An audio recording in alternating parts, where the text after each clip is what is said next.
Papa Révérend Kamara Moussanga, Oui. vous êtes le responsable de l'église Sainte-Catherine Afrique à Kinshasa. Oui.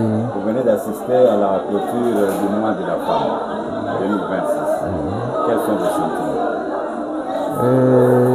Vraiment, je suis très satisfait et je suis très content d'avoir assisté nos mamans à l'occasion de la clôture de leur mois de la femme, le mois de mars.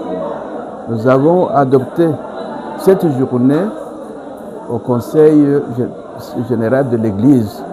Nous avons dit que les mamans aussi, au cours de ces mois, commencent aussi à se réunir, à penser, à se réconcilier, à voir le développement de l'Église. Ce qu'elles peuvent aussi faire pour l'Église, comme les mamans dans le passé. Parce que l'Église est faite de mamans et de papas. Les mamans ont un rôle très important à jouer à l'Église. Quand on parle des anciennes mamans, des anciennes femmes, comme Déborah, comme Sarah, comme Marie-Madeleine, comme Foïbe, ce sont des mamans qui ont travaillé, qui ont marqué leur époque. Alors, nous voulons aussi que nos mamans marquent aussi cette époque au sein de l'Église, c'est-à-dire dans le travail, dans leur engagement pour le développement de notre Église. C'est pourquoi cette journée, pour moi, m'a beaucoup impressionné, surtout le message qui a été donné par notre jeune maman, Bella. Alors j'étais très content d'entendre ce message et j'encourage les mamans de l'Église à suivre aussi les mamans, les pas des femmes qui avaient travaillé, soit au sein de leur communauté, les femmes qui avaient travaillé, qui ont marqué leur époque, comme on nous a parlé de Déborah, on nous a parlé d'Abigaël. Alors, je suis très content pour cette journée. En tout cas, le culte a été vraiment merveilleux. Vraiment, je salue le comité directeur de maman de la ville de Kinshasa pour cette occasion. L'église SCA n'est pas indifférente de ce qui se passe à l'Est. Non. La femme particulièrement est en train de souffrir dans mais vous avez suivi même la déclaration lue par notre maman provinciale.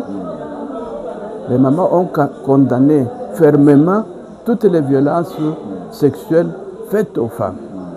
En tout cas, même l'Église condamne fermement ces agissements, surtout sur les mamans. Les mamans donnent naissance aux prophètes. Les mamans donnent naissance aux apôtres, aux évangélistes. Nous devons les respecter. Vraiment, nous devons respecter leur dignité. Alors on ne peut pas les bafouer, les maltraiter. Une maman, c'est une personne à respecter à tout prix. Alors l'Église du Saint-Esprit condamne aussi toutes ces violations des droits des mamans. Alors, on dit la jeunesse c'est l'avenir de demain, oui. Principalement pour la jeune fille qui constituera l'Église de demain, principalement la jeune fille. Qu'est-ce que vous pouvez leur dire comme conseil?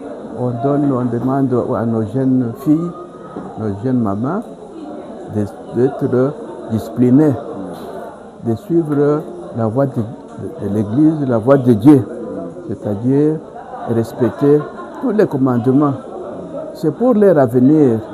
Les jeunes filles, c'est l'avenir même de l'Église, parce qu'elles doivent suivre aussi le modèle de nos mamans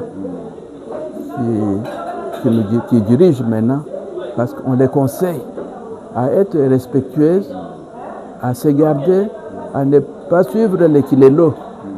Parce que maintenant, toutes les jeunes filles, quand vous les croisez, même sur les chemins, c'est sur le téléphone. Elles sont distraites. Non.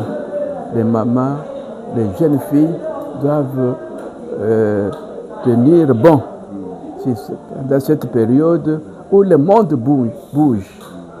Les mœurs sont en train de se dégrader.